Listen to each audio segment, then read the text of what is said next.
With Modern Warfare 2's multiplayer just around the corner, I feel as though you deserve to hear some of the things I feel Infinity Ward should do with Modern Warfare 2 because I know more than you.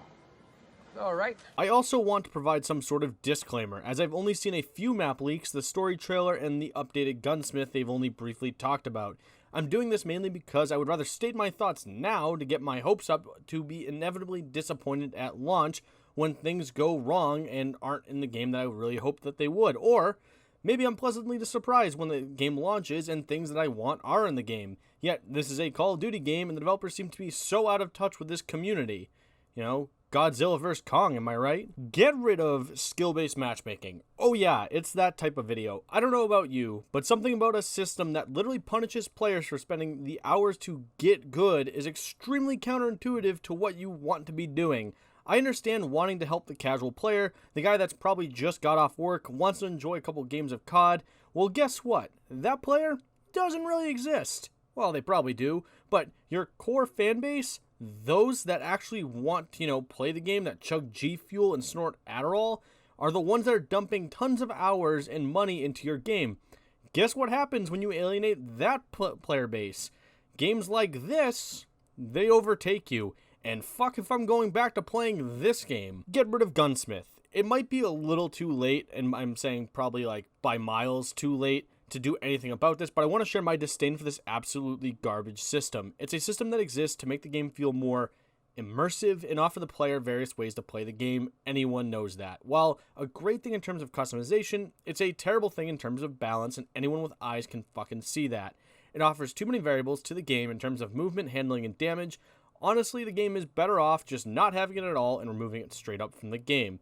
It pains me to say this, and I hope you understand the following actually brings a massive burden onto my heart because I hate saying the following. But they should go back to the days of Black Ops 2 where you had roughly 18 attachments to choose from, not 40 plus, but that's not like I'm saying that I want the pick 10, pick 13 system back, because fuck that system and fuck David Vonderhaar for nerfing the DSR. MW2 needs less remasters. Let's be honest, Activision and its former women-respecting CEO love nothing more than to profit off nostalgia. As mentioned in this video, Cold War had 10 remasters, Vanguard has at least 4, and that I can at least think of off the top of my head, and Modern Warfare has at least 5, that maybe I can think of. Eventually, the well will dry up, and you're going to have to run out of maps at some point to remaster, and seeing as the same maps come back over and over and over again, it doesn't make your game good, it makes it lazy.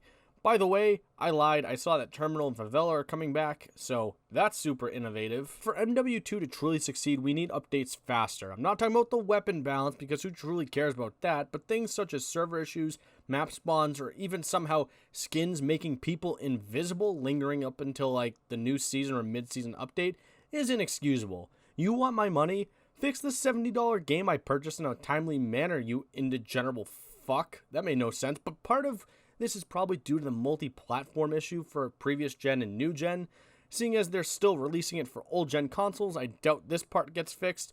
Much like the Rose skin, it took like over a year to patch for some reason, I don't know why. Also, better reaction to cheaters? How the fuck is this still going on? Like, come on. Get rid of doors and destructible cover before I bust a nut.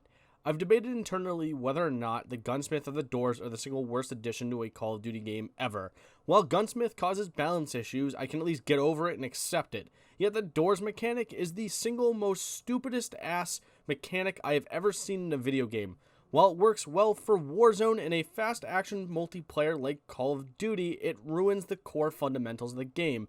Adding to that, some maps play worse in Modern Warfare and Vanguard with the inclusion of doors, mainly because they offer a great way for campers to hide behind doors, set up claymores or even betties, and my favorite giveaway, your location, because 9 times out of 10, you're just blasting through that door like the Kool-Aid Man. Oh yeah! When Vanguard added destructible cover, I laughed, because what's the point? The cover's going away as fast as it's put up. With how fast-paced modern-day Call of Duty games are, you see zero benefit to this mechanic. You're better off saving the labor and doing all that design of destructible cover and just straight up taking out the doors and all the cover and making better quality maps or a better quality game.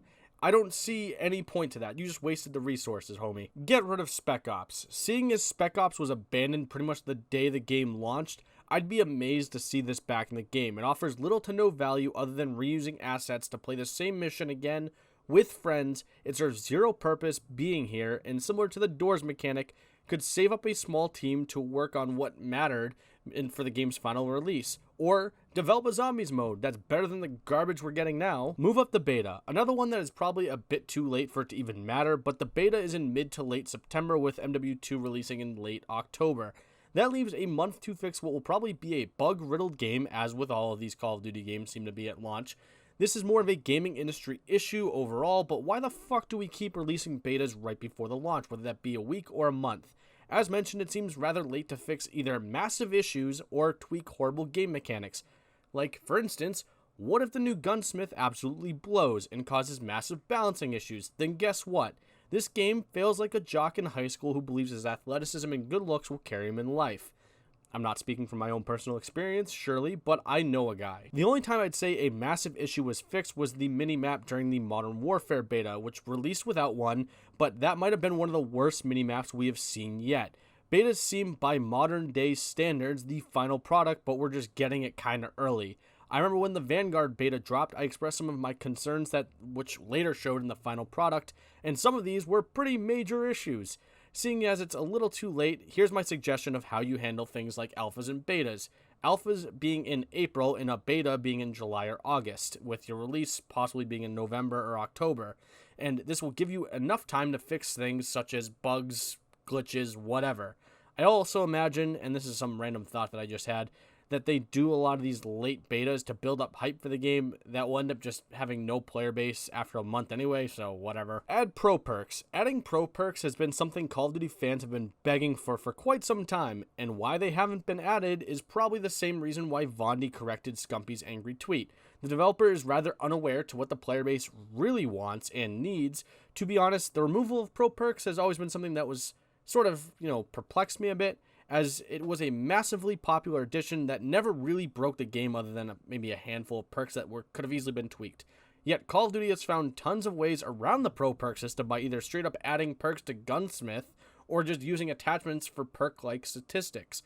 Either way, I find it stupid that this isn't in the game at all, but I also won't really lose sleep if it's not. I don't know. I think I list off everything I want in MW2, and being honest, I personally feel as though this game will be under some sort of microscope, unlike any other Call of Duty before it, as it's using the name of a massively popular title, and with all the issues that we've had over the last few years as of late, people like myself will be more critical of the game. I also know none of what I've said will probably be fixed or be added to the game, so I'm probably just preaching to the choir, but that's okay, because at the end of the day, we're all dumb enough to hand Activision our money, which then causes them to put out more of these crappy games, put their blinders on the entire community, and really not care.